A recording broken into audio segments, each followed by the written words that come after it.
Wala na yung pang-enroll sa mga bata o pamasahe sa eskwela. Yan ang hindi ng alam ng mga putang ina. Kaya ganon, karamihan sa mga pulis maghingi ng tulong. And they tend to gravitate to politicians. Kami may utang na loob, yun na.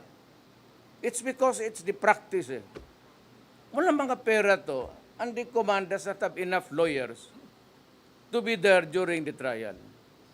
So kaya ang police nahihirapan talaga.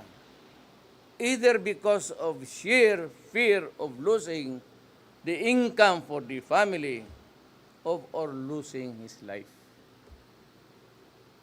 Kaya karamihan, the highest, itong Siabo, maraming pulis na matay.